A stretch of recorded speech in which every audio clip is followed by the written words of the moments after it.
Good day everyone, my name is Rementiza and my task is about the character and characterization of El Filibusterismo. The first character is Simeon, Crisostomo Ibarra reincarnated as a wealthy jeweler bent on starting a revolution. Next is Basilio, Sisa's son, now an aspiring doctor. Isagani, Basilio's best friend, portrayed as emotional and reactive. Next is Kabisang Talis, a former kabisa di barangay of San Diego. Don Custodio, a famous journalist. Paulita Gomez, the girlfriend of Isagani and the niece of Doña Victorina. Next is Macaraig, one of Isagani's classmates. Father Florentino, Isagani's godfather and a secular priest. Next is Julie, the girlfriend of Basilio and the youngest daughter of Kabisang Talis. Next is Juanito Pilais, a favorite student of the professors. Next is Doña Victorina, the old angel who passes herself off as peninsular.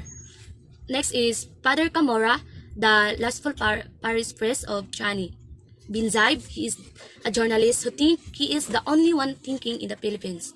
Next is Placido Pinente, a student who was very intelligent and wise but did not want to pursue his studies. Next is Hermana, she considers herself as an ally of the friars. Next is Tiburcio de Espadania, Victorina de Espadania, lame husband. And last is Father Erini, Captain Tiago's spiritual advisors. Good day everyone, my name is Norin El Adolfo, and this is the continuation of the characters and its characterization of the novel El Filibusterismo by Dr. Salazar. So, Quiroga, a Chinese businessman who dreamed of becoming a consul for his country in the Philippines. He hid Simon's weapons inside his house. Next is Don Timoteo Pelaez. He is Juaneto's father. He is a rich businessman and arranges a wedding for his son and Paulita. He and Simon became business partners. Next is Tandang Celo, father of Cabezang Tales. He raised the sick and young Basilio after he left their house in Nolimitangere. He dies in an encounter on the mountains with his son Tales. Next is Father Fernandez, the priest friend of Isagani. He promised to Isagani that he and the other priests will give in to the students' demands. Next is Sandoval, the vice leader of Macaraig gang, a Spanish classmate of Isagani. He coerces his classmates to lead alongside him the opening of the Spanish Language Academy. Next is Hermana Bali, another gambler in Tiani. She became Holy's mother figure and counselor. She helped to release Cabezang Tales from the hands of bandits. Next is Father Milon, the physics teacher of the University of Santo Tomas. He always becomes vindictive with Placido and always taunts him during class. Next is Tadeo, Macaraig's classmate. He, along with the other three members of their gang, supposedly posted the posters that thanked Don Custodio and Father Irene for the opening of the Academia de Castellano. Next is Lids, an American who holds stage plays starring dissipated heads. He is a good friend with Simon. Next is Tano. He is Cabisang Tali's elder son after his older sister, Lucia, died in childhood. He is currently one of the Guardia Civil. He then returned under the name Carolino after his exile in Caroline Island. Next is Pipay. She is Don Custodio's supposed girlfriend. A dancer, she is always agitated of her boyfriend's plan. She seems to be a close friend of Macaraig. Next is Gobernador General, the highest ranking official in the Philippines during the Spanish colonial period. This unnamed character pretends that what he is doing is for the good of the Indios, the local citizens of the country, but in reality, he prioritizes the needs of his fellow Spaniards living in the country. Next is Pexon. He is Basilio's classmate who had no idea on the happenings occurring around him.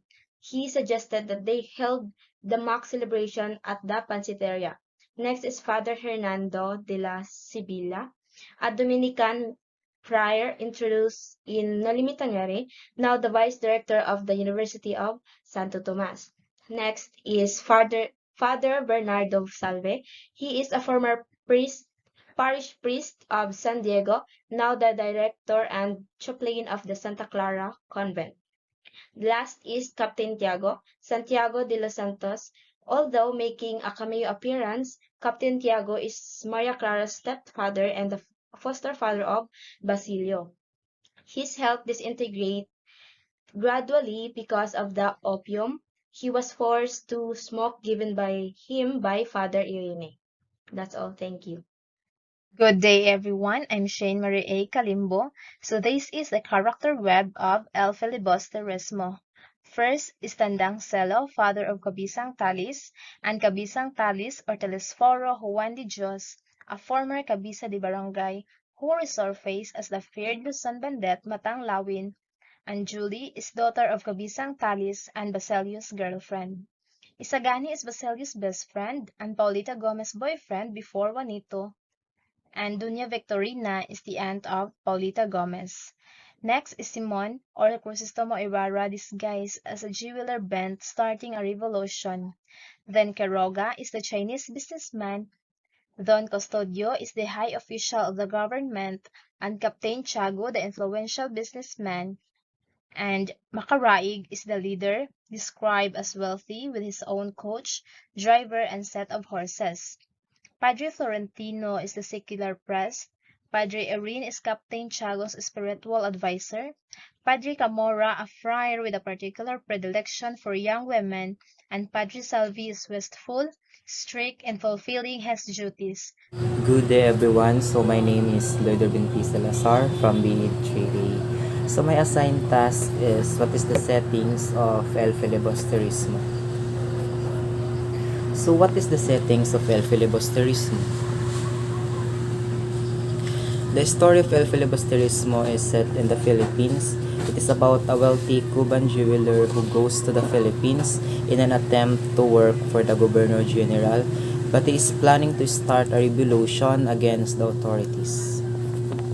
Good day, everyone. I am Antonette U Ampatin from B.Ed 3A. So my task is all about the plot of El Filibusterismo. Juan Crisostomo Ibarra has changed his name and identity to a rich jeweler Simon. In this guise, he traveled the world amazes wealth. Rich, he intended to use the topple the corrupt and abusive regime on his native land. But Simon's real motive is personal. He wants to rescue his beloved Maria Clara from the convent and avenge the death of his father. Good day everyone. So my name is Lloyd P. Salazar from B3A. This task is not mine, but I will read you this one because this is one of the elements of the story of El Filibusterismo. So what is the conflict of El Filibusterismo? At the center of the story is the conflict against Spanish colonialism. The Philippine Revolution ended this rule in 1898. For his part in the Philippine Revolution, Jose Rizal was tried and convicted for rebellion, sedition, and conspiracy. His sentence was to be dead by firing squad. Good day, everyone. My name is Hermen P. Perez, and by this time, I am going to present the themes of the novel El Filibusterismo.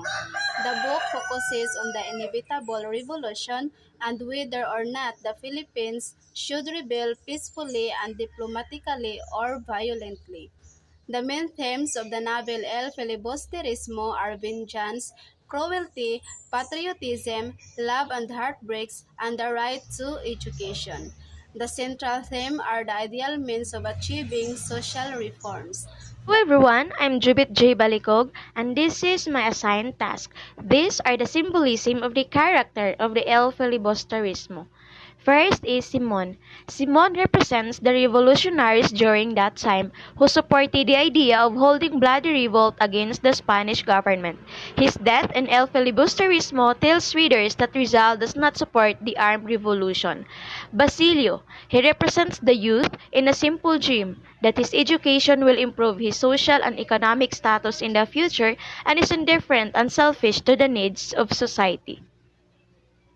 Isagani. Isagani is the symbol of the youth whose love for the country is great to the point of being branded as idealistic. Kabisang Talis. He personified a typical Filipino who is content with living a simple life. He also symbolizes the natives and farmers whose lands were seized by the friars, an explanation as to why Filipinos became rebels. Macaraig. Macaraig represented the well-to-do Filipino youth during the Spanish era who had good dreams for the country. His character also provided readers a glimpse of how different the rich and the poor were treated during that time in society. Paulita Gomez. Paulita Gomez is a caricature of a woman who chooses the best option for a more stable future. She knows what is best for her and would take advantage of her admired to get what she wants. Father Florentino. Father Florentino represented the secular Filipino priest in Rizal's time. It was also through his character that the author stressed his disapproval of a bloody revolt. Julie. Julie, like Maria Clara, symbolizes the purity and innocence of the lower class women during Rizal's time. She would rather sacrifice rather than give up her ideals. Binzaib. Binzaib personifies corrupted media. Placido Penitente. Placido means silent and penitente means suffering. Combining those words, silent suffering or in Tagalog, tahimik na pagluluksa. Senior Pasta. He represents the part of the society that is only generous and sympathetic to the rich and powerful. Father Erini. He embodies the few Spaniards who are sympathetic to the Filipinos. Good day everyone. I am Jecrislyn A. Arbutante from BE at 3A and these are the 5 quotes from El Filibusterismo. Number 1. The glory of saving a country doesn't mean having to use the measures that contributes its ruin. 2.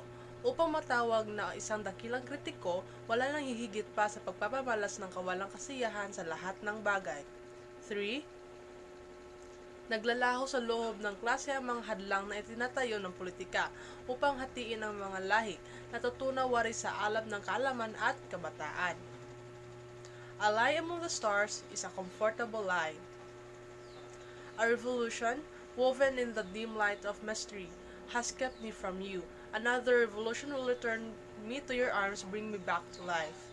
Good day everyone, I'm Mechel P from BE 3A. 10 quotations of El Filibusterismo. 6. Walang mga alipin kung walang paalipin. 7. A lie among the stars is a comfortable lie. 8. Why independence if the slaves of today will be the tyrants of tomorrow? 9. You must shatter the vase to spread its perfume, and smite the rock to get the spark. 10. How beautiful to fall to give you flight, to die to give you life, to rest under your sky, and in your enchanted land forever sleep. Good morning everyone, I am Fernandelyn P. Tabor from BEd 3A, and today we are going to analyze El Filibusterismo made by Jose Rizal. So, Filipinos believe that El Filibusterismo was one of the novels that sparked the revolution. It is an account of the injustices that the Filipinos experienced under the Spanish government. El Filibusterismo is not just an ordinary story that we hear and read everywhere. It is a story that needs to be thoroughly analyzed in order to see what the objects and the characters represent. So upon reading El Filibusterismo multiple times, there are lessons that we have realized that up to date are still essential as we face the same struggles as we have before. The first thing that we have noticed and intrigued us is the way Rizal describes the steamship Taboo. The way the ship is divided into two parts, which is the upper deck and the lower deck, which represents the division between the Spaniards and Indios. So today, we may interpret this as the division of the rich above and the poor being at the bottom, as they are not treated equally. So the ship was also described as slow-moving, which represents the slow progress of the country under the Spanish rule, despite having the promise of helping us to progress. The whitewashed walls that covered the dirt and the rust symbolize the social injustices and unacceptable way of governing us, but left unnoticed as the Spaniard used to the name of the god for their own intentions.